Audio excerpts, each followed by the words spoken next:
Hello and welcome to another episode of Life Talks with me. I am Fawole. We have the wizard, and we have Nyla, aka NM the poet, in the house. Hello, hi. Yeah, in the house. Welcome. Thank you. Thanks for having me. Thanks for coming, man. It's amazing to have you here. Where can I start with you? I just figured we'd start with you. You're an amazing poet. Thank you. I think you're an amazing woman. I think you're strong. I think you're outspoken. When I first met you, I don't know if I could recollect the actual place where I met you, but I can kind of remember your energy, and your energy preceded you. So for me, and when I spoke to you, I felt like your frequency was right. And then since then, you've performed the event that I procure, and you've attended the event, and it's just like, I think you're a lovely person. Thank you so much. Yeah, I think we must have met at BYOB. BYOB, okay. Yeah. Okay. Yeah, it took me a while to get to that event, even though I'm like North London based. Yeah. But it's a good event, and you meet a lot of amazing people there. So, yeah, and then I've been on your event twice now, actually. So I really love that. I really love that event, and you get to meet so many amazing people, and I really love that you give that space and that platform for people to like interact with the audience and for them to get to know everyone a bit more. Poetry. Why poetry for you, NM? I always tell people like I used to really hate poetry like growing up. You know, like when you're in school and you're like they like teach you like certain poets and like certain poetry, and it's kind of dry and it's not very relatable. And it wasn't really like a thing that I was into growing up. I was very good at English literature. I got A in my GCSE, so I'm asking you to slow down a little bit so we don't lose you. Okay? Yeah. Cool. I wasn't big into poetry. I can never really connect with it and didn't see myself in poetry. But I feel like over the last few years, there's been a bit of a change in how poetry is viewed in the mainstream. You know, you have a lot more representation of poets. You know, for me, there was a lot more brown women coming to the forefront of poetry. You know, when you think about like Nikita Gill, Rupi Kaur. Nikita Gill. Oh, come on. Rupi Kaur, and similar poets as well. And that was really inspiring for me to like hear other women like myself talk about their experiences. To identify with them. Yeah, exactly. I feel like human experiences are very shared, but we don't know that until we start speaking, you know? Definitely. So just one day I was like, let me get a pen and paper and start writing stuff. And I remember the moment I started writing poetry, I was sat in my garden, summer 2017, I think it was. Okay. I just like started writing, and I was writing for like an hour, 2 hours. I was like, wow, like, don't know where all this came from, but like it was inside me all along. Yeah. And since then, it's just been like an absolute journey. So it's been really great. Nice. I think I have to agree with you I think there's always been a diversity in poetry. However, I don't think there's always been the platforms or the space for the diverseness, if that's even a word, of poetry to be showcased. Yeah. And there's so many different poetry events now, they're just popping up like they're just like everywhere. But over the past, like you said, maybe 10 years, a lot more have popped up, and it's been a lot easier for people to come out and talk their truths and speak what they've been thinking, get things off their chest, and for you to see them, there's been more platforms. So I think that maybe before it was, but it can be quite cliquey. Let's be honest, it can be quite cliquey, which is why my event is how it is. Because I want everyone to be able to feel like they're welcome and have a voice. Don't care who you are, you got a voice. And that's why we do the show as well, because like you said, the similarities in life that we have are just, they're so similar, but unless you talk, you'll never know. Unless you communicate, you won't understand that you've gone through the same things I've gone through. I can learn through your lessons. You can possibly help me through your experiences. And it's just like, that's how the world should be. And I think poetry is one of the most honest forms of art for me, that when the people really come up, because you're talking about things that are deep down inside you, and it's just like, for you to even get up and talk about them, whether you're reading them from memory or the phone, like, I have to take my hat off to everybody, because it's serious and it really helps.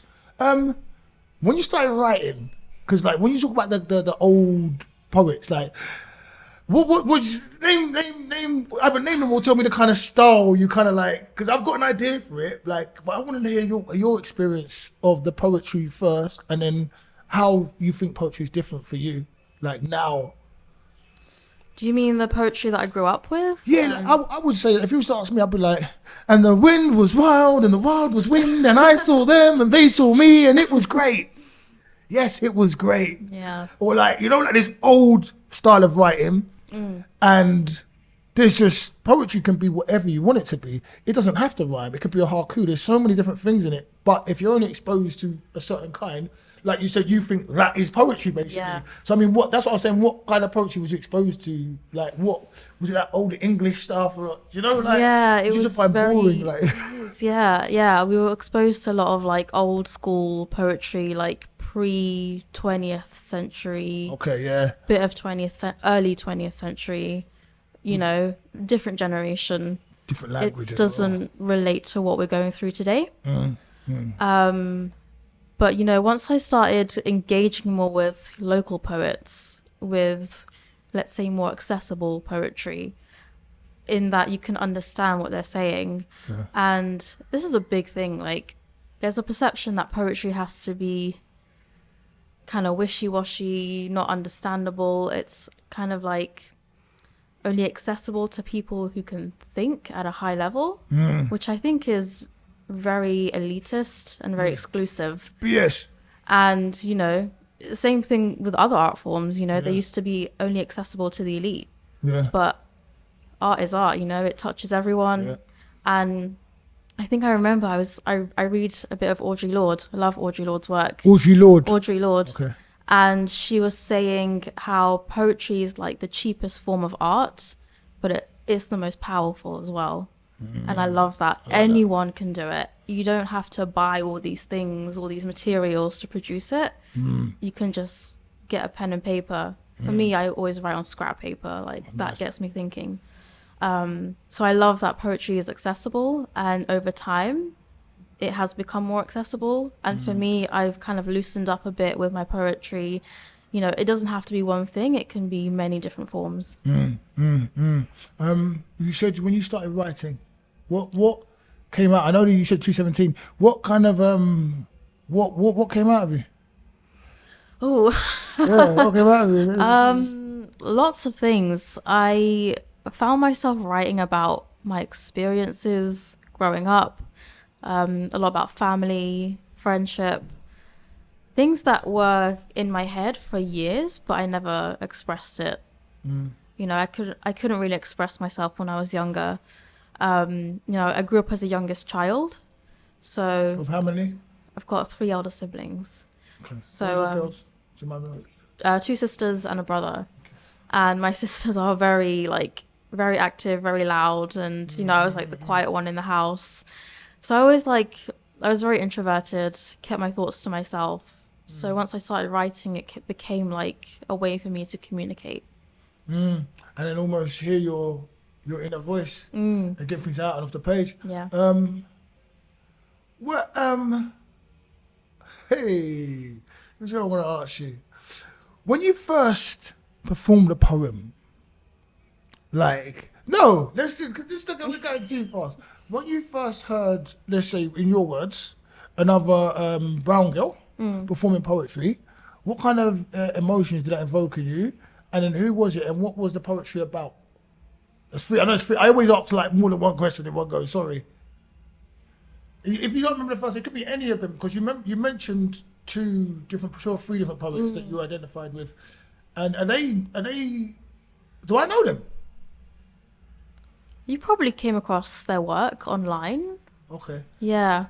But to be honest, in terms of listening to and watching poetry, it wasn't a thing for me until I started doing it.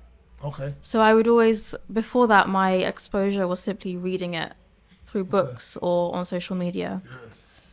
But performing poetry, the first person I was exposed to was myself. Yeah. And what did that do for you? How did that, like you said, it was therapeutic, but what was it like? How can I say, like, I know you've elaborated on it and you've given me, it was a voice, but what did it, like, what did it actually? Oh, what's the question I want to ask? I'm gonna confuse myself because it's so many layers. Like when you first shared it with someone, what did that do for you? Like maybe with your siblings or anything, or before you shared it, what was a catalyst for you to share? Because you know you've got it right. Because you first of all you've got it's coming out of you, it's going down the paper, right? Then you've obviously got to read it back, and you're like, oh, that actually came from me. Like you said, you couldn't believe you just kept going and going and going. Yeah. And then you've got a piece that okay, no, I want to share this. I think this is something I want to show to the people, or something I need to get off my chest, or something that's going to help someone. What was that? I wonder what that process was like for you. Do you mean in terms of performing? In terms of, let's say I've written a poem. It's about my first love. Like I think this needs to be performed now. I'm gonna go out. I can give this because I'm a poet too, right? And there's poems that I've written that I ain't showing no one. Like as much because it's really honest. There's some that are really honest, and there's some like okay, I can show this one. Like I don't mind showing this one, or I really, really want to show certain poems because it might help people, or it's something I feel so passionate about. I gotta get it out, you know. Like I want to because I don't think that all your poems. You're not showing all your poems. Like you so the one. Where was the one that you said no? I'm gonna show this, and you're brave enough to do it, and then the feeling you got when you finally got it out, because it's scary. It's daunting. I admire and I salute all poets that come out and share stuff because it's from the inner soul. It's not easy. No. It's not easy. I know it's not easy. Even as I behave and everything, I might put on a facade of confidence, but I've lost it on stage. I get nervous all the time. Cramps, sweats, blank mind. Loads of things have happened to me on stage. So I just know it can happen to other poets, which is why I treat everyone how I treat them. Yeah. But for you, for showing your first poem, I think the first poem I read out wasn't even mine. It was like someone else's that I read in a book. Do you understand? So it was Rudyard Kipling's If. Oh, okay. And that was my first experience of performing poetry. I don't know how long after that I wrote poetry, but that was for me. So, yeah, so for you, what was it? I first performed a year later, summer 2018. Okay, nice. And at the time, I finished my second year of uni and I was volunteering at a summer camp in Czech Republic. Where? In Czech Republic. Czech Republic? Yeah. Wow. Big. Yeah. And it was a really great summer, you know. It was an English language camp. And most of the kids there were like in their mid-teens. And we had events in the evenings, and we did like this talent show, and there wasn't enough sign-ups. Okay. So then the staff had to sign themselves up for the show because the kids weren't going to do it. So then I was like, oh, well, I might just perform a poem. Yeah. And it was only a few lines. It was about myself. Do you remember it?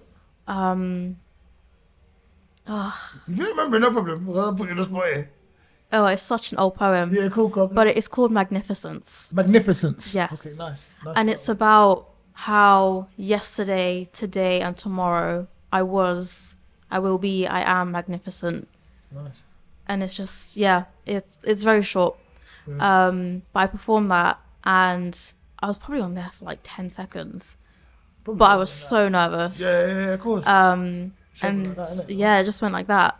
And it was a very short poem. I didn't expect a reaction from it, but everyone felt very moved by it. And everyone was coming up to me afterwards being like, you know, it's such a beautiful poem. And some of the other staff members were like, you know, a lot of young women here tonight, like, they're going to hear your poem and they're going to feel inspired. And a few of them afterwards, you know, did tell me, like, you know, I felt inspired by your poem. So, like, you know, if I could connect to, like, a bunch of teenagers who I don't even know and, you know, move them with this poem, why can't I do it on the regular? So then I started doing spoken word. Nice. Is it? Yeah, thank you. You distracted me. I can hear something. I'm sure I can hear something. No? I can hear something else playing.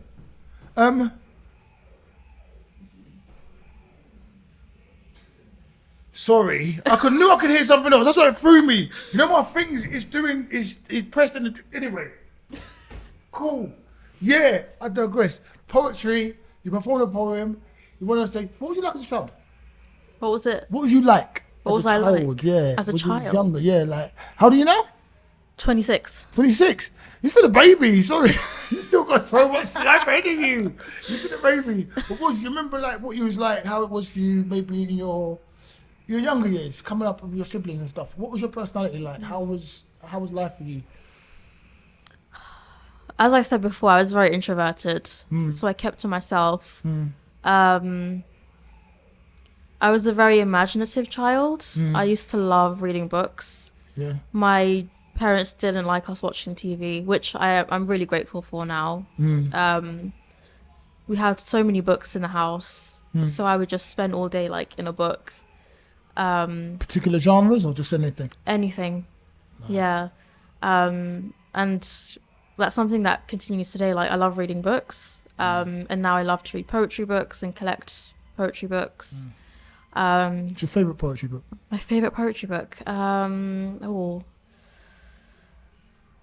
There's so many. There's one I bought last year from. There's this bookshop. Yeah, there's a bookshop in South London, and it's dedicated specifically to like South Asian writers and poets. So they get a lot of secondhand stuff. And I found this book called Love Poems by Taslima Nasreen. Taslima Nasreen. Yeah. Okay. Love Poems by Tasrina Nasreen. That's that right? Taslima Nasreen. Taslima Nasreen. Okay. Yes. Also a Bengali poet. I'm from Bangladesh. You Bangladesh? Yes. I on that one. Come on.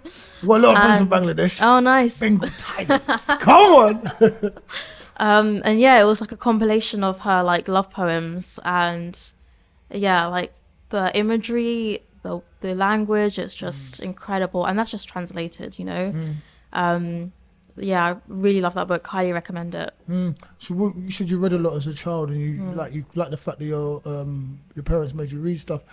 What do you think were the main benefits of you not watching TV and reading so much for yourself and looking at the world today? How do you think it's benefited you? Like, as in like what's going on today? Because I know how it would, like, reading would just be like you get into a book and learn stuff. But you tell me, how do you think it's benefited you, and how do you think people could benefit better from reading? I think reading, firstly, has improved my language and how I communicate with people. Taking in so many words, you start to sort of form this dialogue in your own head. And it's your own dialogue, not that of other people. And I feel like today, with exposure to social media, you're constantly watching things. You're constantly watching other people's opinions. And you don't get to think for yourself. And I think that's really missing today. Critical analysis, you know, and that's something that books can give you. So I really value that. And the kids in my family today, you know, like, they love books too, because we give them books as like gifts and stuff, and that really helps their development. Nieces and nephews, you're saying? I have a niece, got a nephew on the way. Easy. So, yeah. Yes, auntie. Easy. You can teach them. How did you? Because you surprised me when you said you was at the Czech Republic for summer camp, because you're also an introvert. That's not a small thing, going to another country to be in a summer camp. None of your family were there with you, were they? No. Yeah. At what age did you do that? 20. Okay, so what was the motive? Not the motive behind that. What was the? I should read more books. I'd have more words, wouldn't I? I need to read more books. Seriously, what was the motivation for that? That's it. I finally found it. For me, it was just going out, having a new experience, and traveling as well. I really love traveling. Traveling has helped me to write a bit more, because you get to see new places, meet new people. And again, that's why I love books so much. It takes you to another world. It kind of gets you out of your own head. Even if you're not physically moving, you are somewhere else. Yeah, beautiful thing. So what did you learn best? What did you learn at the summer camp in the Czech Republic? Did you only go 1 year? What did you tell me a story? You told me the poetry story where you had to go on stage because the kids wouldn't sign up. Just give me another story from when you went to, like, because that's a lot. At 20, even now, if I was going there, it would be quite daunting for me to go somewhere, and you got to be learning with the kids, teaching the kids. You got other workers there. That's a lot. How was that for you? Because that's brave. It was fun. It was I'd never done anything like that before. And I got to meet people my age who were doing the same thing. So that was really great. And I feel like I learned a lot from the kids as well. I learned a lot from the kids. Yeah. And I think as adults, you know, we think we have to teach the kids, but the kids can also teach us. Yeah. And it's really great to see young people and, you know, how they think about the world. Keeps you young in here, you know, to know what they think. Yeah. So yeah, like the kids were great, and you know, they helped me to like kind of loosen up a bit and just let go a bit. Yeah, it's a beautiful thing. That energy is like it's unmatchable. It's unsurpassable. It's like if you really want to have fun, they say you remember the inner child in you, you go around children because they're doing like you said, and they're so innocent. I think things have changed, not to change, but they're still so innocent. But it's nice to be in that environment. If I'm with adults, they've got like the baggage and the this and the that of the world, and everything's got bills and like they're not actually just being. Yeah. So it's nice when you can just be like. You write now. What sort of stuff you write? Apart from do you write anything apart from poetry? Do you write books and stuff, or is it just the poetry you're writing? Mostly poetry. Yeah, okay. I am an artist as well. Like I do a lot of painting, sketching, drawing and stuff. Okay. Yeah, that came before the poetry, so I was always very artistic. But poetry is like my main thing now.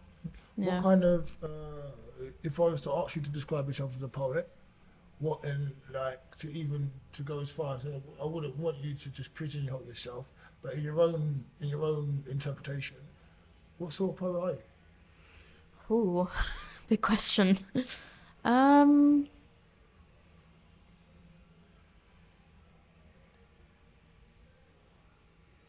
had to describe myself as a poet?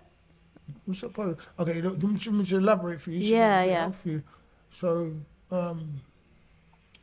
there's poets out there that... Sorry. I'm so sorry, I'm so stupid. There's poets out there that love the sound of their own fucking voice, right? That just came to me. And I was doing this, and because I was doing it, they love the sound of their own voice. Like, there's those kind of poets, right? There's poets who have gone through something. And they're sharing what they went through, but they're also trying to help people with their, what they went through, whatever it may be. It might be a breakup, it might be some kind of abuse, it might be drugs. Those poets are trying to help people. There's poets who are reflective. I was sitting in my room one day and I was looking outside, and they reflect on the world, and they're actually showing me a picture of what they see through their eyes. Like this, do you know what I'm saying? But they're being really honest. There's like love poets. There's like angry poets. There's like philosophical poets. Do you know what I mean? But there's poets. There's some poets you don't, like I said, you don't even have to be pigeonholed, because you can write poetry about all different things, because there's poetry in absolutely everything anyway. But then there's political poets. So when I say what kind of poet are you, that's kind of what I mean. But if there's a diversity in your poetry, and if it's one particular genre that you go for anyway, you can actually there you go. Does that help? Yeah, I'd say I'm a poet who takes everyone on a journey. Nice. Through my life. Nice. Because I don't think I stick to one particular thing. It's changed naturally over time as I've gotten older. So like when I first started, as I said, I used to write about family, experiences, my time growing up. And then it transitioned into more of like reflective poetry, thinking about the world, thinking about nature. I remember during the lockdown, I used to take loads of walks, and I would start just like writing poems about like the trees and the air, and today I would say I'm a poet who writes about the self. I've written a lot of critical analysis pieces of myself recently. So maybe in a nutshell, I'm a fluid poet. A who? A fluid poet. A fluid poet. Nice. I like that. Well, if you was to pick one of the poems that you've written already, that was a subject you either felt extremely strongly about, or it's the same thing, you really loved, like, what would it be? Do you have any poems in your mind that you can recite for me?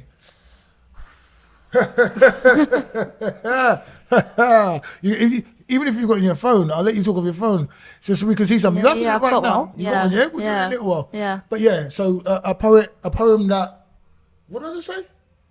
A poem that made you feel a certain way. I can't remember the question I just asked you now. But yeah, a poem that made you feel a certain way. Mac? No? You had to put that phone down, mate. Being voted. I can't remember the question I was asking you. Sorry, Nina. In the poem, you don't remember either? No, I don't think you said it. Yeah, I did. A poem that's something that you've shared. That, you know what? Let's sideline that because I'm lost with that now.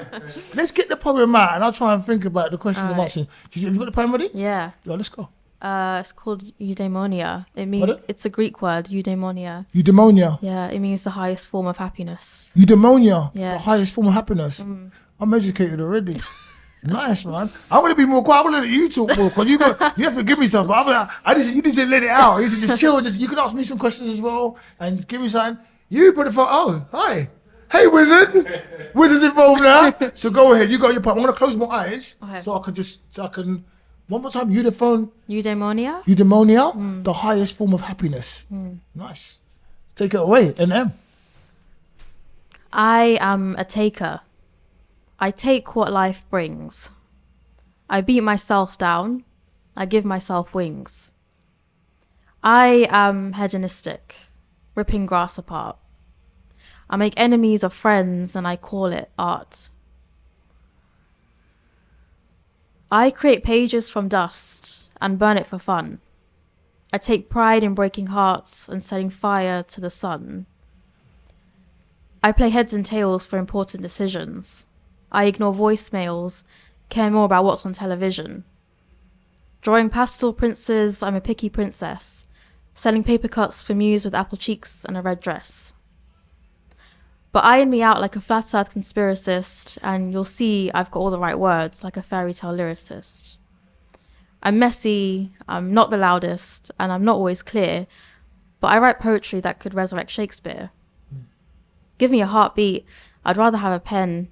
I've got plenty to tell you again and again. Sit down, stay a while. I think you'll leave with a cry and a smile. Sit down. Listen to it all. When you have a voice, you have it all.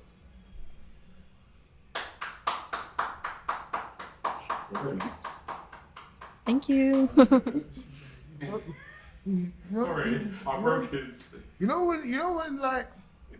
That's fine. It's fine. Don't be sorry. You're the wizard. It's fine. You know when like you blow bubbles, and the bubble's going. And the bubble's going, and you're watching the bubble. He went and he popped the bubble. That's what he did. But for me, I was still, like it's going, it's getting this. It's almost gonna break, but it's going like rainbowy and stuff. That was beautiful. That was really, really nice. That's No, gonna thank you. be in my new book. It's gonna be in your new book. Out next month. So have you got name of the book? Venus in Exile. Venus in Exile. Do you have any other book? You have a book out already, don't you? Yes. Published 5 years ago now. Okay. That one was called Growing Pains. Flowing Pains. Growing Pains. Growing Pains. How was it what was the process for you to publish a book? That's like just to give some people at home the information what they could possibly do to publish their own books. What were the kind of like the things you remember the questions I'm asking? You remember that, yeah? I'm asking you. Should I just stick to one question at a time? Because I usually ask for. How was it publishing your book? How was that process like? So I self-published, and it was a one-woman project, i.e. me. That's what you need though. Yeah. You're good. Yeah. You're good. I had someone else editing the book, and yeah, it was quite a long, very tough process. It's something that requires a lot of planning and a lot of like self-management and discipline as well, because like you've got to do it on your own. But yeah, the actual process of publishing was pretty straightforward, you know. You just got to follow like a certain process. It's the same process that's used to self-publish books. So process that you said the same process that something publishes books. What did you say? Sorry. it's the same process for like all self-published books. Okay, yeah, cool. Sorry. Yeah, so I used KDP on Amazon. KDP on Yes. Amazon. Okay, Yeah. cool. And they sort of guide you through that process. So yeah, it was pretty good. It was tough, but it was good. Expensive? No. Okay, well, You just publish it. You just submit your manuscript for publication, and then people can just order it online. You get the royalties from it. Yeah, there isn't a huge cost involved unless you want to like source external things like getting an editor or someone to design the cover. So there are things like that to take into account. But if you want to publish, you know, who you want to involve, and also if you want people to review your book, think about that as well. did you launch it? Did I launch the first one? Yeah. I didn't have a proper launch for the first one, which is why I want to do it the second time round. I'm gonna be there. Yeah, I'm gonna please, be there. please come. If I'm in the country, I'm there. I'll take a day off work if I have to. I'm gonna come. It's in the evening, so don't worry. Yeah, I'll go Yeah. at night sometimes. Oh, okay. Why did you choose to self-publish as opposed to whatever publish? So I did look at like publishers, small publishing houses and big ones as well.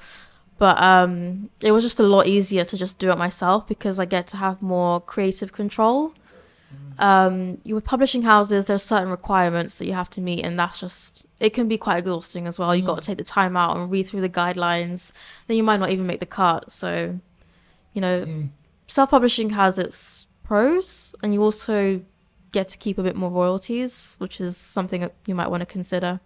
Come on. Yeah. When you self-publish, you said people could order it and everything. Did you print an X amount of hard copies to actually sell yourself, or did you get a hard copy sent to yourself? And when you got the first hard copy, actually, because this is a oh, I sound like a Scotch record. This is the last time I'm gonna say that, an idea that you've manifested and then materialized.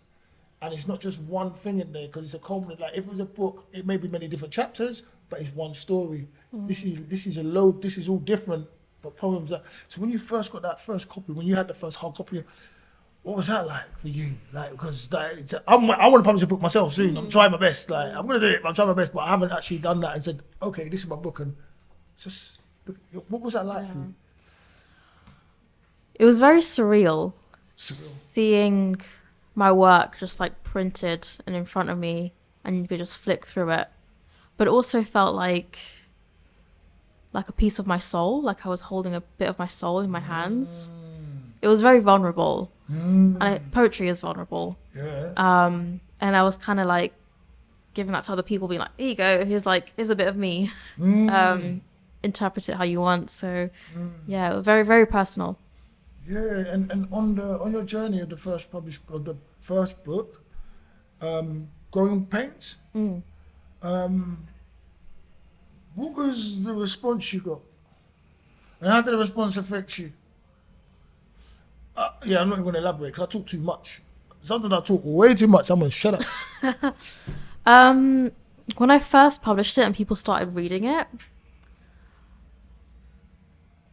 they would reach out to me, or they would approach me with a specific poem in mind that really touched them, which I wasn't expecting because I sort of saw it as like the whole thing. But people would pick out like certain poems that really touched them, and it was scary to put them out there. But hearing feedback from other people, in a way, sort of like, it made me feel less scared to keep going with it. But also validated my own experiences to know that other people felt the same way. So even though it was scary, it was very rewarding. Good. Nice. Did you have any negative information back or anything? I got one, yeah. What was that? How did that make you feel? Someone who used to be my friend is So what was that? it used to be my friend. Used to be is your friend. no longer my No friend. longer friend. Get out of here with that negative shit. They said that it felt too vulnerable. Too vulnerable. A non-poet said this. What did they say? They said it felt too vulnerable. What was their? I'm sorry, we're revisiting everything. What was their basis for this? because I put a lot of personal things out, you know, there was a few poems about like personal relationships and stuff. But you know, like, Was the person one of the characters? No. Sorry. that was a good question. Oh, one for once, the wizard's here. Oh my God, whoosh, she's back. Wow, that was a good. Because I don't think was they in the thing? And they said no, this is too much. Yeah. I'd like to say interjecting in that for you. It was your story. You put out what you put out. Yeah. What they came back to you with was how it made them feel. So they felt like it was like it wasn't because it's your truth. Yeah. It's for you to do. If you didn't feel like you was, I don't for want of a better phrase, washing your dirty linen in public. Who the hell are you to tell me I'm washing? This is therapeutic. Do you know? So that was their interpretation. That was their thing. Like that was on them. Like, you know. Yeah. Like someone can come out in a bikini and someone can say, no, you're being provocative. No, I'm enjoying the sun. Yeah. Do you know what I mean? Like, there's that for me. So, okay, so let's talk about one of the positive ones and more the positive ones from that. On more positive reviews you got in the first book. Let's do what the most positive review you got. No, sorry, excuse my French. Sorry. Family. How did your family, like your siblings, your mum, your dad, did any of them get to see it? How was that for you, showing them that? Did you show them it? And then, because that to me is what it's going to be like really scary. Because like you said, you're an introvert. Yeah. Like you introverted when you was younger. You can articulate. You're not a pushover. You know how to talk, but you don't always show everything because there's a lot of other loud characters around or louder characters around you. But in this piece of writing now, you've got stuff they maybe not know about or they know about, but they actually, you know? And then so just, you know, it's almost like, I'd leave my book and just go and let's and see what mum says after me. Like when I write my book, certain people ain't seeing my book. But so what was that for you? And did you get, what was the reviews like from your loved ones, closest people? Did you show them it? No, I keep boundaries between poetry and my personal life. Okay. Because poetry, that's for me, you know. Poetry is for me. Yeah. Third space. Yeah. And I think involving those closest to me, it oversteps those boundaries. Because this is like a space for me to like reflect on things that have happened or things that's been said. So those closest to me, it's not really like an area of conversation. Nice. But you know, totally understand what you're saying. but they know like I love poetry and I've got loads of poetry books in my shelf. So you know, but I think for me it's very, very personal. Yeah. Nice. Let's grab a couple of cards and jump out of this, and we can jump back into some other stuff afterwards. Okay. You grab as many cards as you want, because we've got as much time as we need, don't we? Oh, you are with me. I was testing. That was a good. You passed. You passed that. As many as you want, you get whatever ones you want. I tell you what. How old are you? 26. All right, let's get six of them. All right. I thought you were going to say 26. There's no 26 there. He's laughing because every time I say a number, someone says their age, I'll make up whatever. Like, no. Okay. All right, cool. Got him. Fantastic. Thank you. I think that's 6. It doesn't matter if it is. It's all right. It's all right. What's your first heartbreak? Have you ever been in love? Yeah. Nice. Do you want to talk about your first heartbreak? You don't have to. All right, you don't have to answer any question in here you don't want to. Okay. Though. That's cool. And it doesn't have to be a personal relationship. Oh, Wow. number 2 for the okay, wizard all today. right. Whoosh! Come on, he's on a roll. Put the phone down and get involved. Yeah, it doesn't have to be a Romantic. relationship. So okay. basically, the last person said when he found out a cartoon character wasn't actually real, he was devastated as a child. So it could be that. So yeah, don't be so personal. So if you want to, if you've got anything like that, you can tell us. I might have to think about that one. No problem. We can come back to that. What's the worst thing you've ever seen? Worst thing I've ever seen. And you don't have to answer these questions if it takes you back up to home, but if you can, you can. I like when you're around, when you're awake. Yeah. Serious. Da-da-da-da. We done that easy, don't we? The worst thing. Well, what do we mean? Like in terms of like real life events, like politics, or like the worst movie I've ever seen. It is once again, in the wizard's learned terms, in your interpretation. Do you know what I'm saying? Like it could be anything. Like, I've seen, I don't know. You know, like you see someone. One of the worst things I've seen. Bloody disgusting. Bloody disgusting. I was talking to a girl in a club. Like it's way over about 10 years ago, maybe 15 years. I can't remember, but I remember this thing happening. I'm talking to a girl in a club. And the night's over, you know, the lights have come up in the club. We're just chatting to a girl, and I knew the girl, like, from the area. We're just chatting, you know, like, talking, blah, blah, having a conversation, a bit drunk and that, I don't drink no more, we're just a bit drunk and that. We're talking, and you know, like, you've got all the drinks lying around from the side. He just picked up a random drink, went, I said, what a ras! Oh my God. I was like, what? I couldn't believe, my legs didn't move. I couldn't believe it in them. I could not believe what she did. And I knew it wasn't her drink. Oh my God, it was vulgar, it was disgusting, it was rank, it was like trailer trash and everything on steroids. It was, by far, I think that was one of the worst things I've seen. Do you know what? That just triggered my worst memory of what I've ever seen. Someone... Hey, you seen that? Just spark the mind. Come on. It was in Leicester Square, so I'll paint the picture for you. Yeah. And someone was like going around the bins, like picking up the food and eating them. Oh, poor fucker. And it's just like, yeah, I feel sorry for someone else to do that, but I can understand the stomach wrenching. Oh, yeah. Okay. Yeah, that's a lot. That's a lot. That's a lot. Ooh. If you died now, would you be content? No. No. Why not? Why not? But you are so young. You're so young. Yeah, I'm so young. It's because there's so much I want to do. I feel like there's still a lot for me to do. I don't know what it is, but there's more.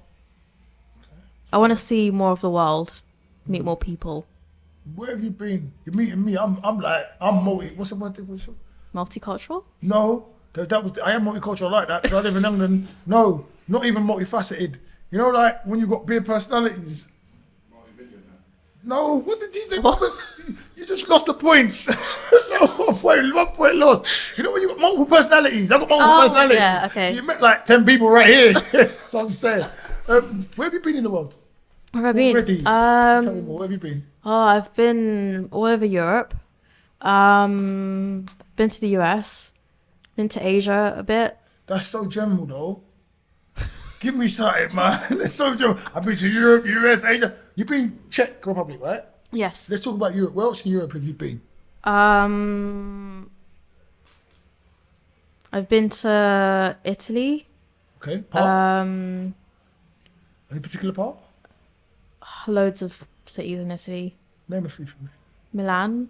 Venice. Nice. Ooh, I've been to Venice. I like Venice. I like Venice. They too. started charging people €5 a day to get into Venice now because there's so many people like Oh, going okay, in. yeah. Okay, I didn't know that. I never went Yeah. out. I went for a film festival. Yeah, it's nice to go on the river and everything. The little walkways. The water's a little bit smelly, but it's like, is that where St. Mark's Square is? There's that square? I know there's a square there. Yeah, There's yeah. St. Mark's Square in Venice. I think so. It's a very famous. It's for very film and fancy. stuff. Yeah. Like seeing that is. What was that like for you? Seeing that? I remember seeing that. It was like a painting, being in a painting. Definitely. Nice, isn't it? Yeah. Nice, isn't it? Just traveling is good when you see Yeah, certain things. Like I want to see the Vatican, but I don't appreciate all the stuff that they've done. But go ahead. Where else have you been in Italy? Verona. Verona. Yeah. Oh, sweet Verona. Isn't that where Romeo and Juliet was from? Oh my God. Yeah. It took all a rose by another name would be. No, wouldn't it still be a rose, even called by another name? I think that's the quote. Yeah, I fucked up Shakespeare, but don't worry about that. Go ahead. Where else? Verona, sweet Verona. Como. Como. Como. Oh my God. Yeah. Lake Como. Lake Como. Oh my God. So you want to travel? You travel. I've been to Europe. You've been to some nice places. What's Lake Como like? I heard it's beautiful. I went when it was like 40 degrees, so I didn't really take it in, but it Okay. is a lovely place. I heard it's beautiful. Yeah, man. it's lovely. Beautiful. Where else in Italy have you been? You've been to a lot of Italy, man. Into what? You've been to a lot of Italy. I have, yeah. It's just a lot of Italy, man. Rome? Not yet. Okay. Turin, Turin? Yeah. Okay. Nice. and I'm going Florence this year. Florence? Nice. And then where else in Europe? God, I've been to so many countries. I don't even know where to start. See, that's why you said Europe and US and things. Yeah. You've been to, let's just say Europe, all of Europe, Yes. all of here, All of Italy, all over there. I'm going to ask you a question now. What was it like and these are your own words, you know Noor, the poet Noor, you know Charlotte Gill? You do. I'll show you some pictures of them. They're two like poets. I'm not sure what their real demographic is from.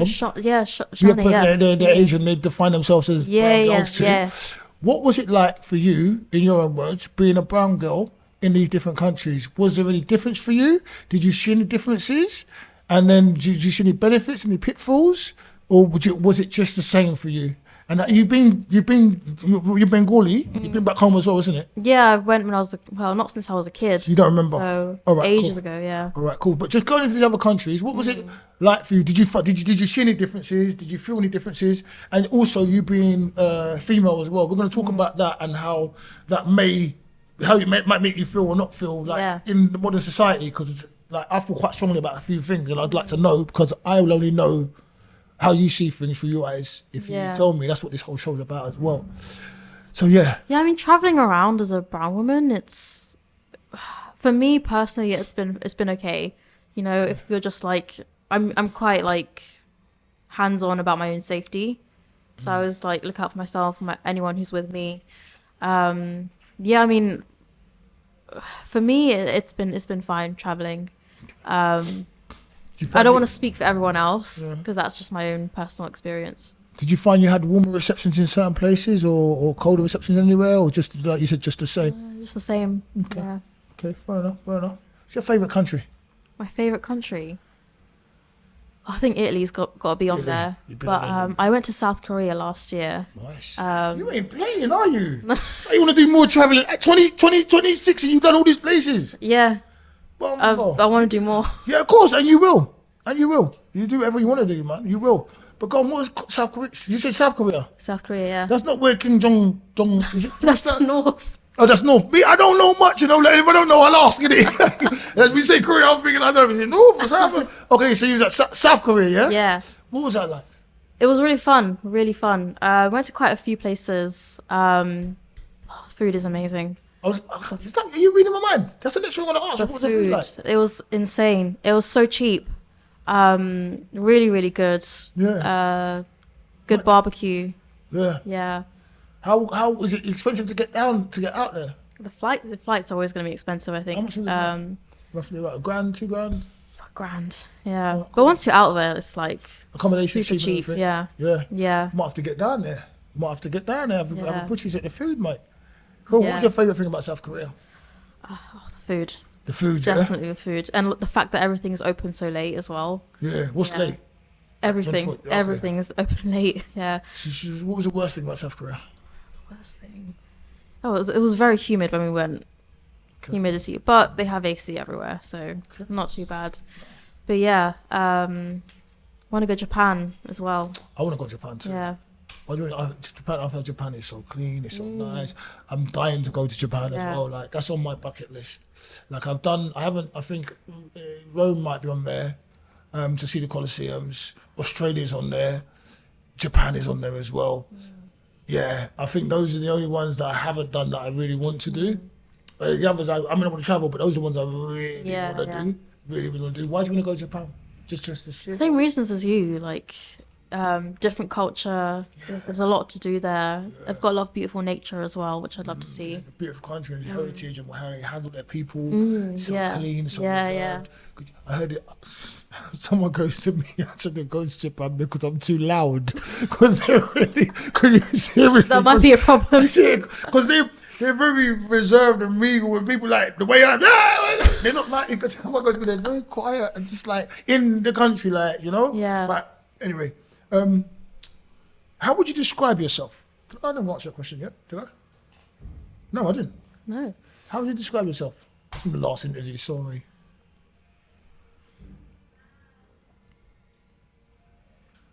I want to say laid back. Say what you want. Okay, I'll say that then. Yeah, laid back. Laid back. Open-minded. I think you are too. I like that. And soft-spoken. Concur. Beautiful. I think you're quite, your way your tone, you're quite elegant with the way you speak. I was quite surprised when you was on stage at my event last time. Like, when I say quite surprised, like pleasantly surprised. Not surprised that you could talk, you could articulate, but I was pleasantly surprised because I see you, and when I spoke to you, because you are very reserved, and I'm so outgoing, and I feel like sometimes I could be like, and everyone's face says, you know how I am, you know, like, and other people in the scene know how I am, but that's just genuinely me. But I would like everyone to feel comfortable and just be okay around me. And like you said about looking out for people when you're on holiday, I look out for all my people. If we're out, no one ain't messing with none of my people. So I think there was a time when I thought maybe I need to look out for you more. But then when you got on that stage, I knew I didn't need to look out for you anymore. As much as I thought I needed to look out for you, it was just your energy and your tenacity and your strength in speaking and your clarity and even your regality when you were speaking. It was just you as a strong. I was like, slightly what I perceived, because we're human beings, right? And we see people and we's like, and for me, within the poetry world, I feel like, for want of a better thing, anyone I come in contact with, you're my family. So to me, I see you as my little sister. So when I saw you, was like, I was like, you're a bit. But he was like, Ross, is that him? Yeah, he was like, you spoke the truth and he was talking, and I think he was talking about negative things towards women. I think, if I'm wrong, correct me. But whatever you was talking about, at the time, because I've got it, like, you know, when I'm doing the show, there's so much stuff going on. I was like, nah, she's got this, man. I might need you to back me up certain times. Like, I really, really got that from you when you spoke and you own the stage and you own the mic. Like exactly how you're talking now as well. You're very, very powerful when you speak, and it makes sense because of the reading, who you are, and the things you've said. So I just give you flowers while you're still alive. Thank you. Cool. What's the worst advice you've ever been given? We're gonna draw through all these cards. Actually, I want to try and do them fast. I'll just speed them, yeah? Cool, I'll just speed them. So I'm going to speed them and we'll see if we get through all of them, and then we can get some other stuff going on. All right. Worst advice? Yeah, you've ever been given. What would you put that on the scene?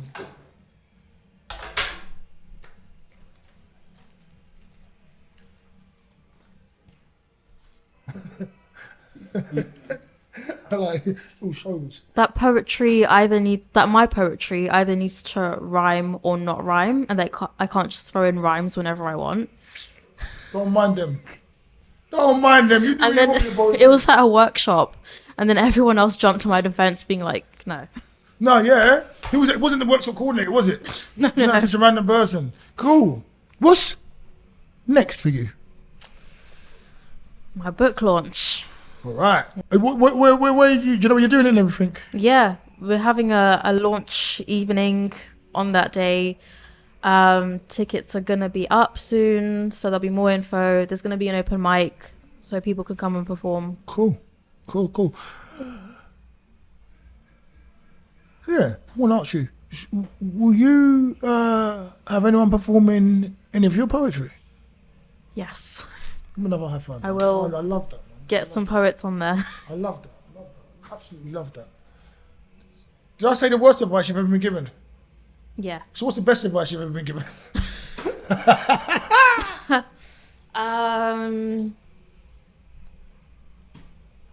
To act my age.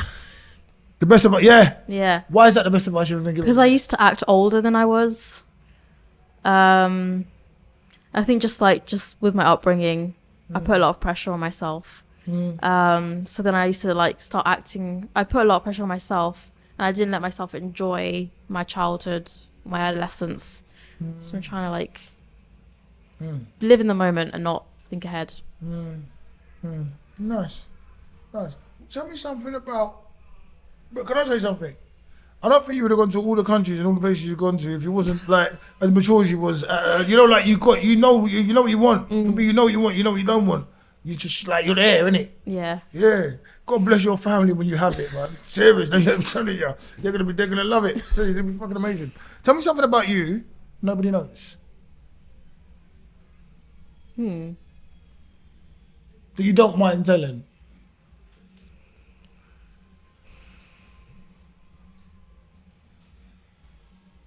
So it's music. I've got a dent on my knee bone. Oh, is it? Okay. Nice. I like these. I like you, you know. Give me that's the most random thing I've heard. I've got a on my knee bone. And the knee bone's connected to the thigh bone, and the thigh bone connected to the hip bone. Remember that song? Of course, yeah. Come on. Funny bones. Come on. Funny bones. What's the best thing you've ever done? Write poetry. Oh, man, you're going to have a sore hand when you leave here. What's the worst thing you've ever done? Worst thing I've ever done.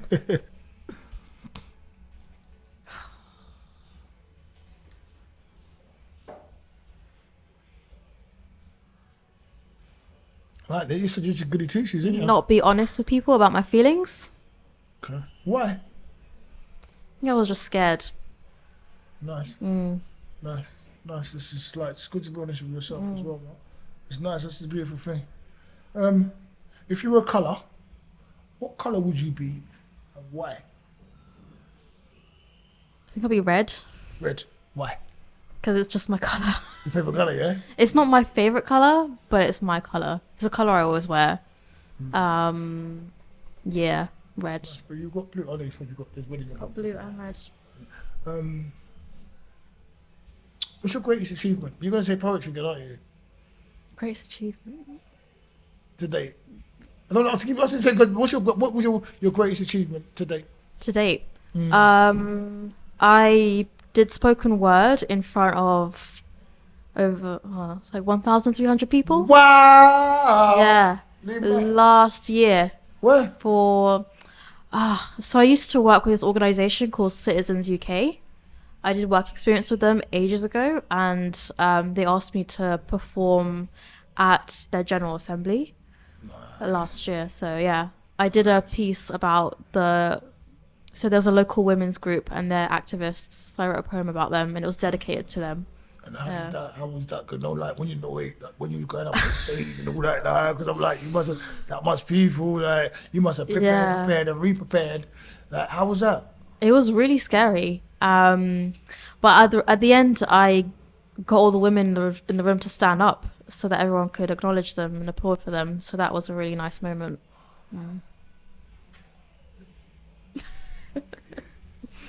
If you use, I'd be like squeezing your cheeks. But I was like, you know, yeah, I was really like, I'm very warm with you. Not that I wasn't warm with you before, but I'm very warm with you. I love this platform that we have because it lets me get to know people and, like you said, understand the similarities we have, the intricacy of the emotions, brains, like the stuff we pass, and the things that we enjoy.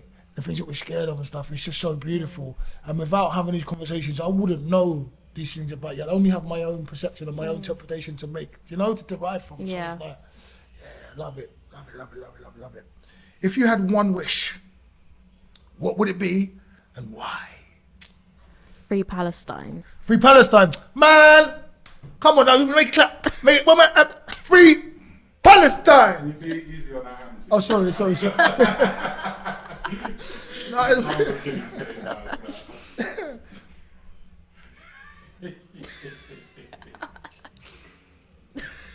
that was you. That was your achievement, but yeah, I did it myself. Yeah. If you were an animal, what animal would you be, and why? If you say Bengal tiger, if you say Bengal tiger, I'm slapping a hand again. I don't care. Yeah, come on. Yeah. Coming like Shia Khan out here. Yeah. But Shia Khan. Did I ask you your first love? Did I ask that before? I think so. Did you answer it? I think so. Poetry. Yeah. Yeah. So advice to your younger self. We've gone through everything now. Oh no? Do you have a party trick?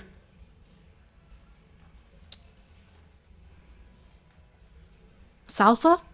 You salsa. What did you learn? No, I did one lesson of salsa. So I can do the basic moves. Okay. That's my party trick. Nice. Yeah, it is. Definitely is. Did I ask you that? No. I didn't. All right. What's your earliest childhood memory? Playing in a sandpit. So playing the sandpit. Did you all go in your hair and in your face and in your nose? And Yeah, everything? but it was fun. Oh, bless you. Is there anything you want to talk about? Um, Sure. Like, anything. You can talk about anything. You can ask anything. I think we're kind of warm now. It's like, we're warm. So you can ask me anything. You can ask that gentleman anything. You can talk about anything you want to talk about. But I'm fishing now because I have got more questions of you. But I talk so much. I talk too much. You can ask me anything you want. Him anything you want. You can say anything you want to say. Anything, and I'll be waiting. You can even reverse some of the cards if you want. On you. That's what reverse means. Maybe I will. Thank you. Yeah. Did you choose it for the podcast? I did. Oh, you did? Yes. Do you want to Seriously? Yeah. explain your Be good. Do good. thesis behind it? This Be guy like good, he do reads good. books. He got like he reads books. Like he's articulate like that. Oh my god. The thesis. Go on. Simple message. Good reminder. Yeah, very good. Especially when you feel a lot of rage. Do you feel that rage? I do, yeah. Just like at the world and how it is. You know, I think when you look at the world today, it's hard to not feel something, and it's hard to not feel pulled down by the negative emotions of the world.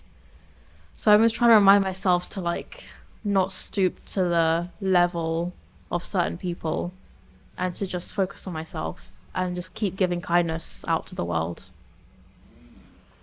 So beautiful. Well done. Well done again. You got that point I took from you. You got it back. You got it back. You're doing good. Doing good. I like that. You got any more questions? I like that. You go ahead and pick some of those questions if you want to pick some of the questions. The negativity in the world. Just like there's stuff, you know, like no, there's stuff in you that I don't know is there. There's like there's diamonds in you. Like that right there was a diamond he just found inside you. There's other diamonds in you, but I don't know how to find them. Like you have to help me because sometimes I dig and I'm just like I'm digging in the wrong direction. Do you know what I'm saying? I'm talking too much. You get me? Like a black girl in taekwondo or something as well. Yeah, can you fight? She'll just mess you up. I used to do Muay Thai. See? I knew it. Can you fight?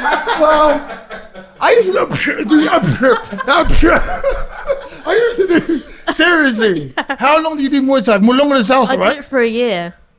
You're right. You read that one. We're gonna have to get a point system out here for you, man. Seriously, how was that for you? It was fun. I got really strong. And the rage. I didn't work on the rage. Let out the rage. Yeah. That's beautiful. Why did you start doing it? What was it? Talk to me about that. Talk the process. Oh, I did it in uni. I did it, yeah, just to like get fit and healthy and to learn something new. Yeah. And fight people as well. How important is it in your opinion for you to have an outlet for health, mental health, and all the other things that go along with physical exertion? Also, how important is it for females to be able to defend themselves in your like even basic self-defense, especially in this day and age where it's so freaking dark outside?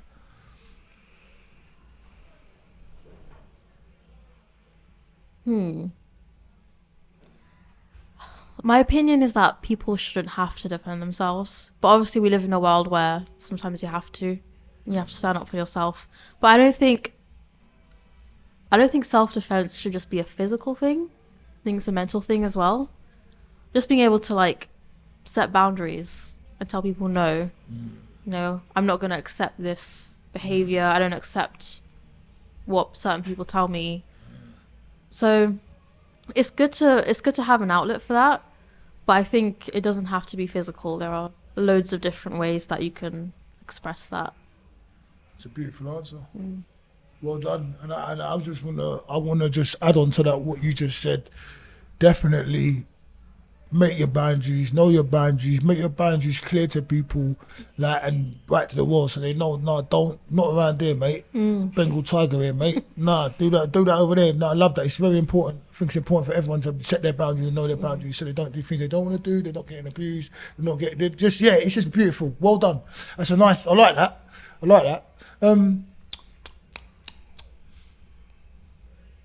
I'm gonna be quiet and wait for you to ask me something now.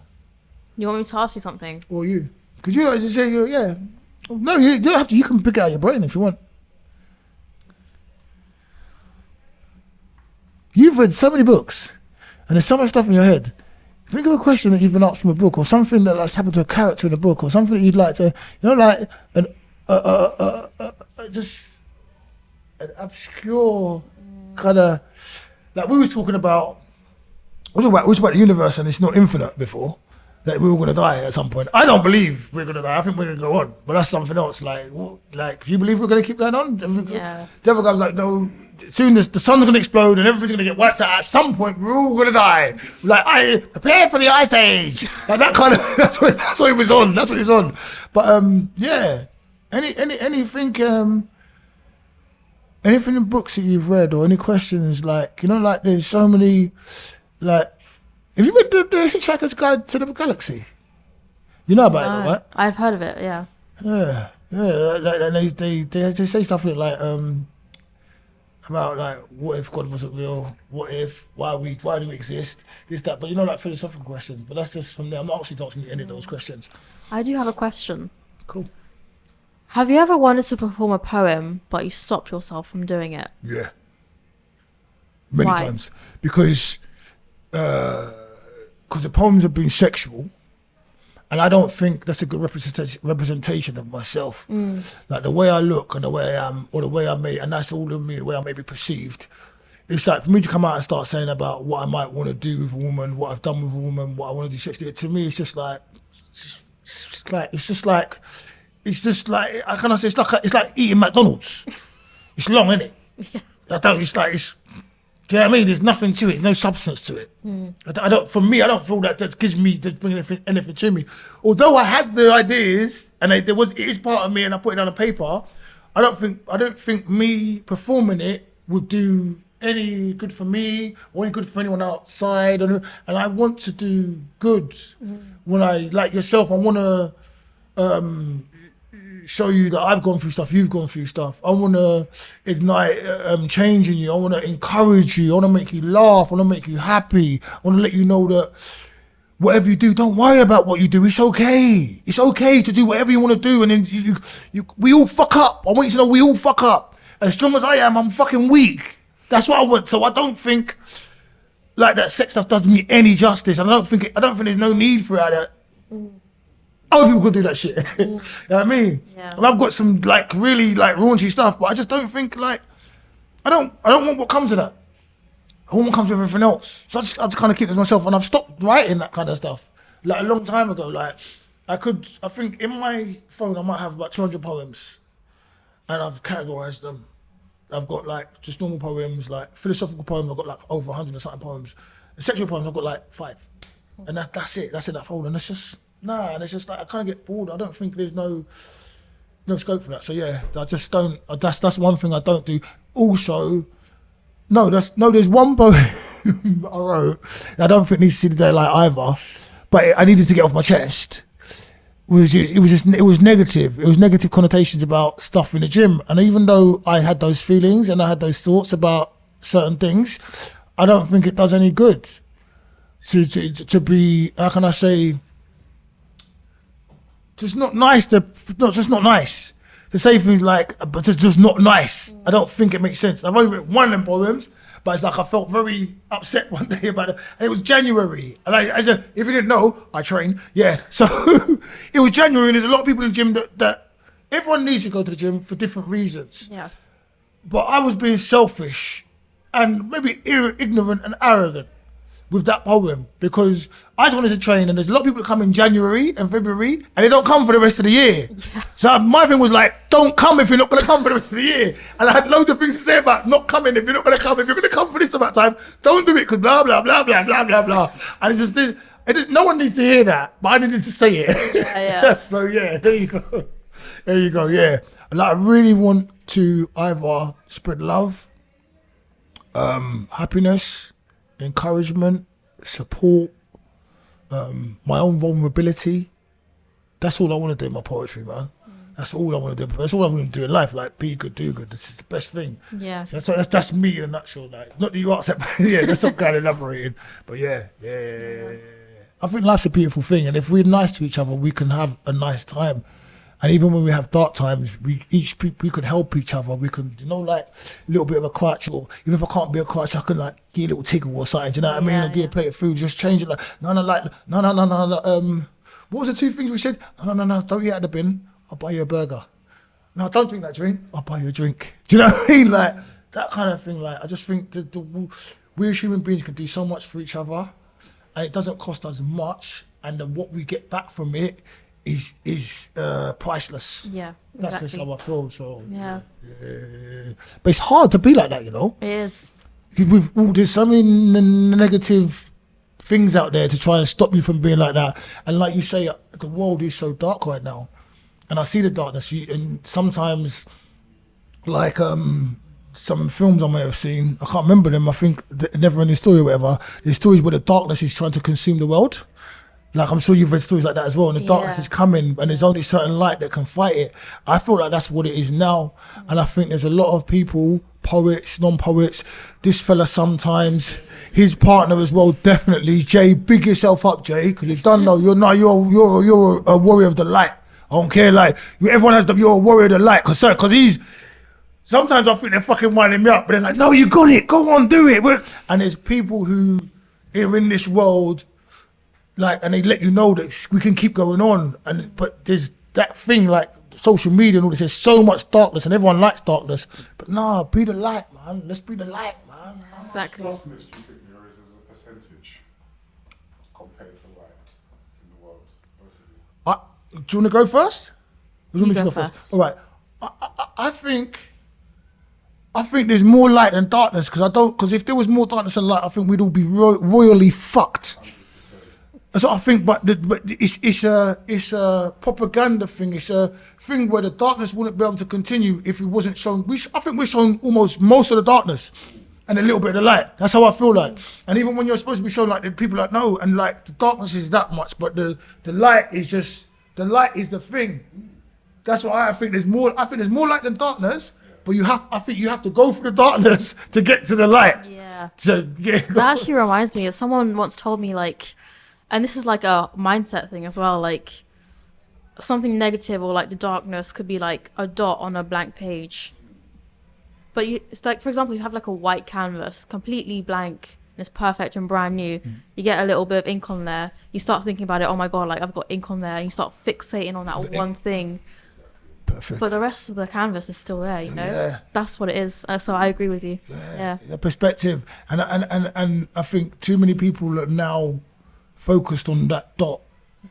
Beautiful. Man, it irks me a little bit when we say that there's so much darkness when there's an abundance of light. I thought you were going to say, that's what I was going to say, the canvas and the dot. Say, no, you was not. But no, it wasn't you. No, go on. Sorry. Listen. No, you're right. There's so much light, man, but a speck of the darkness. Yeah. And you focus on that. And Yeah. I don't know why we get drawn to that, man. We're humans, innit? We're humans, and I think that some people just, they're used to that pessimism. I can't comprehend it, but people sometimes see the light, and like, nah, that's not light. Oh, it's good. The light will go out in a minute. Do you know what I mean? Like, but no, just let the light shine. Like the light shine. Like, your ass has been shining on me since you came here. Pause. Yeah. And your light shines on me all the time as well. Look at what I'm saying. The big CPC, Jay, you know what I mean, the voice on the camera. That motherfucker ain't been here for how long, but his light is still shining on me. Like I feel his light shining on me. Do you know what I'm saying? He's my brother. He's part of this whole collective. But he's from where he is. When I think of him, his light shines on me. You know. Yeah. So there's so much light, and you just have to look at the rest of the canvas. As NM says, look at the rest of the canvas and see the light and enjoy the light, man. Yeah. Enjoy your life, man. Wow, this has been quite therapeutic for me today. Seriously. I charge £50 an hour. Okay, cool. How long have we been here? Has it been an hour? Have we? Hour and 15? Okay, cool. So you're a little bit. 10 more? Okay. Where do you see yourself in the next 5 years? I'm expecting you don't want me to say 31. So, yeah, I like that. I don't know. And I think that's the ideal answer. Because I think if someone asked me that 5 years ago, I would have had an answer. But today, I think my life is just completely different in a good way. So I just want to trust the process and just follow God. Nice. It's beautiful. Hallelujah. How do you feel about the fact that the world is getting smaller? When I say the world is getting smaller, I mean that I was talking with some of my good friends, and these are my Bengali friends. I talk with other friends about stuff, but just particularly we had this conversation recently, and it's just, I know it's a common thing as well, that they were saying that they speak Bengali, but in the next 2 generations, their children won't be speaking. And that's a universal thing. There's a lot of people around the world that are relinquishing their heritage and not even that, they're just too fixated on the internet and this and that. And then some people ain't teaching. What do you think about that? If that's even a question that I asked. I mean, I see what they mean, and we live in this world of like I don't know if it's a word, but like monoculture. Like everything's like Monoculture. singular culture. And like, yeah, I can definitely see like language, for example, is like dying out almost. Like if I have kids, then I want them to like know my mother tongue, because that's who I am. That's my identity. I think, yeah, culture for me is very important. It's important to hold on to that and to remember where you come from. Yeah, it's important thing. I think it's important for everyone, but yeah, definitely, because the diversity is there. But for you to understand where you come from, no, that's wrong. We're diverse, and if we can all remember where we come from and then come together, it's a beautiful thing. If we're all these Sims that all want to be exactly the same, That's what I love about the poetry scene. Like everyone's so different. Everyone's got something to say. Yeah. it's a different. It's the lens is different perspective. They have something to say. Sometimes it's the same thing they're saying, but through a different perspective, and it is very beautiful. And they want to talk. Yeah, I like that. If I like you that. could be a poet or an artist within the creative world, what would you be? Is there another art that you kind of... You paint, don't you? Yeah, I do paint. Painting's long though, and you need to buy stuff. What's that? Painting's long. Paint is long. Yeah. To buy stuff. Yeah. But you know that million paintings go for millions. But yeah, after you're dead, I think I'll still be a poet. you still be a poet. Yeah. Okay, if you, Not if you couldn't be a poet. If I couldn't be a poet, A oh, poet or a painter. I'd still be a poet. I'd still be a poet. You get stuff, yeah. let's say painter. Yeah, painter. No, you can't be a painter or a poet. Can't be a painter. Oh, okay. What's the question? If you was an artist, and I was listening this time, you see, if you was an artist and you couldn't be a poet or a painter, what would be your artistic outlet? Yeah, that's what. Sorry. Thank you. Photography. Nice. Yeah, I used to do a bit of photography. Telling a story through a picture. Yeah. And you, if you couldn't be a poet or an actor within the creative sphere, I don't think I'm an actor anymore, really, but I'm going to be acting again soon. I couldn't say, I can't write. Can I still write? My poet's right, can I still write? no. I can't write either. I'd be a motivational speaker. And whatever I do, and this is what I do with this and what I do with my poetry, I'm trying to help other people. Like, I'm all right. Like, you know, like on the flip side, we all live in life, and I can say I'm not all right. I'm all right. I kind of know what I like. I know I still have to deal with the same shit everyone else has to deal with, but I want you to be all right, and you to be right. That's what I want. Because I know that if the village is all right, I can fuck around. Do you get what I'm saying? Like, I mean, like, if you're all right and you're all right, you'll bring the alcohol, you'll bring the food, someone else will bring the music, then I can party. If I'm not, you know what I mean? And that's like coals in a fire. I want everyone to be all right. And if I see someone that's down, I'll try to bring you out of that. Like, and that's my thing. I've been in the bin. Like, I've been in the bin, the bottom of the fucking bin. Bottom of it, serious scraping. Like, even the shit was higher than me. Like, And I just, sometimes I thought I could never get out of it. And then sometimes I've had like random acts of kindness. I have to take myself a minute.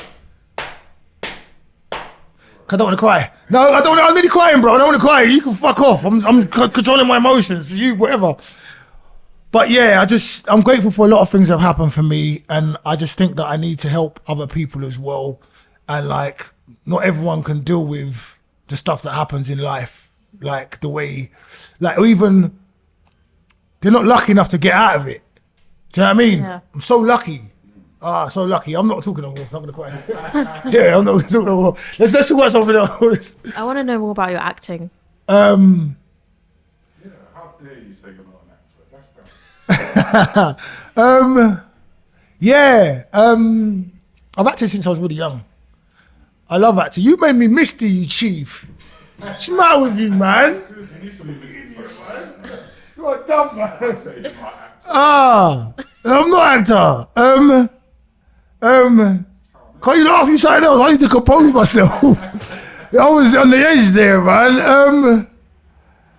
Okay, my acting. I love Shakespeare. I fell in love with Shakespeare as a kid. I love the flamboyancy of being able to play different characters. I think my acting also has been in my defense mechanism. No, because you can get down the road again because things happen and stuff, and you can act and not be yourself. And when you're that character, Io's not getting hurt. Whatever he does is okay. Whatever opinion you have of him is okay because it's not me. So I can do it freely. And that's been my thing over the years. I've done TV, stage, film, adverts. I've done most stuff, you know. I've worked with a lot of people, man, like Lenny Henry, Joan Collins, just name dropping a bit now. My first film was with James McAvoy. Oh, wow. I only had a little piece in it. Like, I spoke to him, like I was talking, it was me and him on the screen, I was talking to him. But I think it's just been a really, really therapeutic outlet for me. And it's been something that was my third space over the years. I've had agents, I had an agent in Chicago as well, but I just didn't want to, like, I've had agents recently. I feel like I don't want to have to audition for stuff. This is me being bougie now. Yeah, I'm being bougie. I tell you, I don't think I should audition for stuff. I know what I can bring to the table, and people who've invested in me have got the money. They've got the goods, innit? So that's why I said I'm not an actor that much no more. Because I'm not jumping through hoops for no one. I don't want to do that. I've had auditions. They sent me this, do the sides, do this, be this character. And I look at it, and I could probably do it, but I don't want to jump through hoops. I want you to say, no, I believe in you. You can do it. Here's your role. And then I'll engross myself into it and give you everything. So that's my acting for me. But I believe we're acting all the time. We play roles. You have a role as a sister, as a daughter, as a friend, as a poet even. We all have roles, but some roles we fall into very easily and some we have to actually work at and play. Oh, yes, I think we'll just, I don't know if I answered your question. He's a really good actor and he just played it. Oh, thank you, sir. I appreciate it. Yeah. I'm alright. I'm I'm alright. Where can I watch your work? Oh, you can watch my work. You can watch my work. If you put my name into Google, right? Okay, I'll do that If you later. put my name into Google, you'll see the films that I've done. There's some stuff on YouTube. There's some stuff you can buy. I think I've done about 6 films that you can actually Google. You can see little different connotations of my acting. Sure, there might be stuff on the internet, like if you can look at it. But the main things is our poetry and stuff. Like when we do, but then I'm kind of playing myself, but not myself, being myself. But sometimes it's my vulnerable self. Sometimes it's my aggressive self. Sometimes it's my happy self. And that's why I play gated all that sexual stuff. 'Cause I don't think that character's not needed. So, you can see stuff there. I think I'll be on stage in November doing a play about domestic violence. Just coming over from Brussels. We'll be only on for one day. We'll also be doing another play at the end of the year or at the beginning of 2025, which will be a black pantomime called Cinderella Under the Africa Being Fever. Hopefully we'll see some more acting, but every time we do poetry, we act. So I think that's where you can see me. And then I've got my channel. Where can we see you? Where can you see me? What's your socials? So I'm on Instagram at nmspeaking. That's my main outlet for now. Is your book on there? Can you buy your book off there? Yes. Okay. Send me an email, I guess. Okay, yeah, send me an email. Yeah, cool. Yeah. Talk to me in real life if you see me. I'm Yeah. doing shows all the Nice. time, so Cool. yeah. And I'll just say you're an amazing person. I've got to say though, right? You got lovely mince pies, man. I'm looking. You know what I'm saying? I'm looking at your mince. I'm just like, I'm talking to you, and you have to like celebrate. You're a beautiful woman. Thank you. You know, you're all right. Pause. Yeah, but no, do you know what I say? Do you know what I mean when I say what I said? No. All right, you no. You got lovely mince pies. I say it one more time. Do you know what I mean now? No. Your eyes. Oh, thank you. You got these lovely brown eyes, and when the light's hitting it, they're really nice. And there's a lot of honesty in you. They say the eyes are the windows to the soul, right? That's what they say, as a cliche saying. But as we're talking, and as you warmed up, I can see stuff in your eyes, in your pupils, and it's beautiful and it's warm, and it's nice. And I've noticed it along as this interview's been going on, and I wasn't gonna say anything, but now I thought I could say something. And I think it's important in this day and age, and we're gonna go here now, that if there's no, for want of a better thing, darkness behind it, we should feel free to compliment someone or be nice to someone if we have no, because now sometimes like people might not feel they could say certain things because of what's been interpreted and everything. Like, you have to live your life, man. If you're honest and genuine, just do it, innit? Be honest and genuine. And if someone comes and says, oh no, you shouldn't say that to a woman, or you shouldn't say this. All right, mate, it was just a compliment, and it's genuinely from the heart. Do you know what I mean? And that's it. If you feel like that, that's your business. But I should be able to say something nice to somebody when if there's nothing behind it, obviously, like except for niceness, and not feel no way. So Nyla, you've got beautiful eyes. Thank you. And you're a beautiful woman. Thank you. And you've got a beautiful spirit that I'm learning to understand, that I'm learning today. Thank you. And can I just say, you also have a beautiful spirit. You have a wonderful personality. You're amazing. And your smile is amazing. When you come into a room, like, he's like, you know, he's the centerpiece. There you go. Yeah, thank you. Just high five on that. Come on. Always compliment people. Oh man, look, thank you so much, NM. This was NM, Nyla, NM the poet, amazing woman. Look out for her, Growing Pains, up and coming book, The Venus in Exile. Venus in Exile. Venus in Exile, with the poem that you recited on here, which was Eudaimonia. Eudaimonia. Yes. What does it mean again? Because it's beautiful. Highest form of happiness. The highest form of happiness. Trust me, NM, Nyla, the poet is amazing. That was the wizard. This is Live Talks, and I'm your family.